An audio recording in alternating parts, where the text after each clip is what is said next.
What is this I am hearing about blacks taking land from whites in South Africa? The same thing happened in Zimbabwe, right? Leftist media will be quick to tell you that the process is about restoring the dignity of black Africans. We live in an era of fake news. With that in mind, let's cut straight through the bullshit.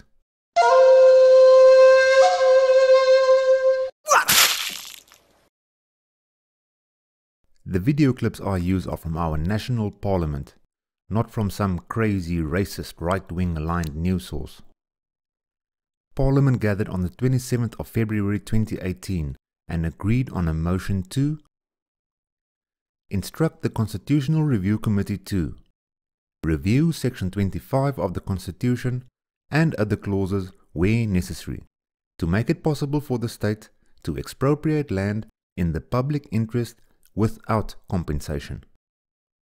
Section 25 of our Constitution is called the Property Clause. It was put in place in 1996 after the end of apartheid to protect the right to own property, keeping in mind that in the Constitution, property is specifically defined as not limited to just land. Here is what transpired during the debate.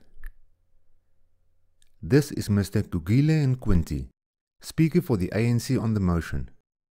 That's amazing. We have always known that the ANC was evil, communist, socialist. Amen, Jesse. You speak the truth. The ANC represents approximately 60% of Parliament. Honorable Speaker, the ANC unequivocally supports the principle of land expropriation without compensation as moved by the EFF. So there's no doubt about it.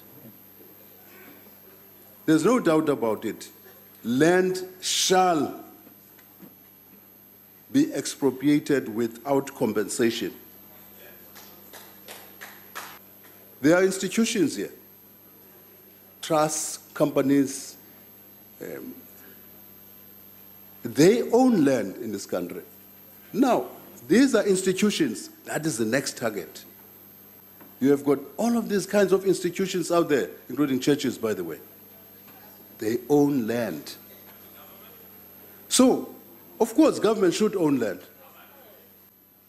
Let us not be fashionable with capitalists that are sitting on the left thinking that, anything is honky-dory. No. If we think we'll just make land available because they say so, and then make land available and give title deeds, be careful. You'll lose that land. So to summarize, the ANC supports the principle of expropriation without compensation. It has already been determined that land shall be expropriated without compensation. If the ruling party has already made that resolution, then this parliamentary process is a kangaroo court. Institutions like commercial farms and churches that own land will be targeted next. Title deeds will not be given to people. The state will remain the custodian of expropriated land. This motion reeks of communist socialism. Evil, communist, socialist. Let's have a look at some other justifications for why expropriation without compensation should take place. Almost 400 years ago, a criminal by the name of Jan van Riebeeck landed in our native land and declared an already occupied land by the native population as a no man's land. The time for reconciliation is over. Now is the time for justice. If the grandchildren of Jan van Riebeeck have not understood that we need our land, that over and above it is about our dignity, then they have failed to receive the gift of humanity.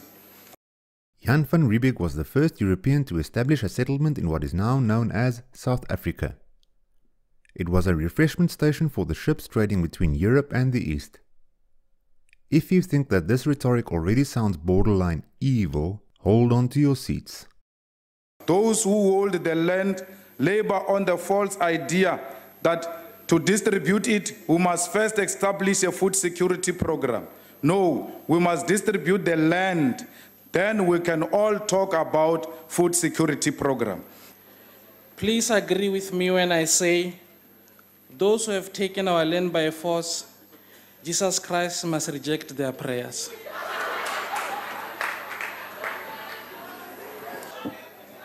Honorable Stazen, you know, I truly, when I was listening to you there, I've diagnosed a sickness of your party. I've really observed that your constituency is in America and Britain, and your heart and conscience is not here.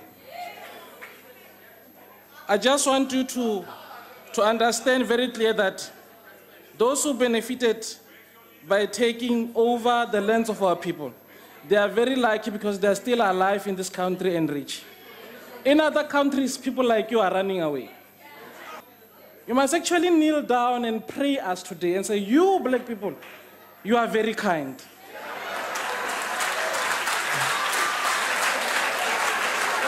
And you know, I don't say this quite often. You are very lucky to be in this country and still be accepted as a citizen of this country.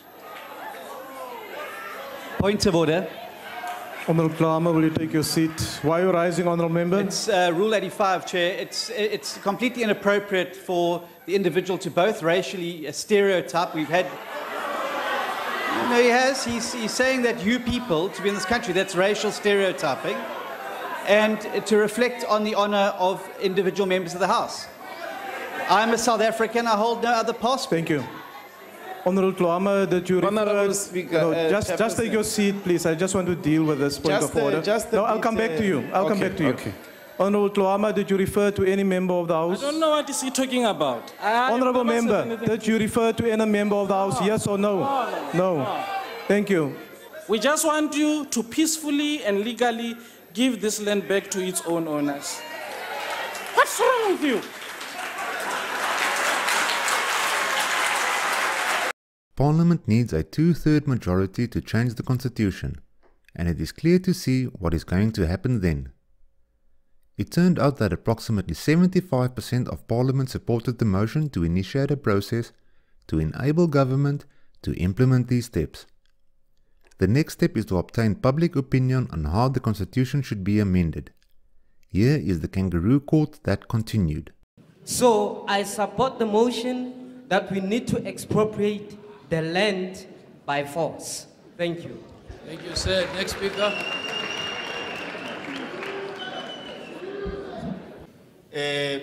Those who own the land currently are reluctant.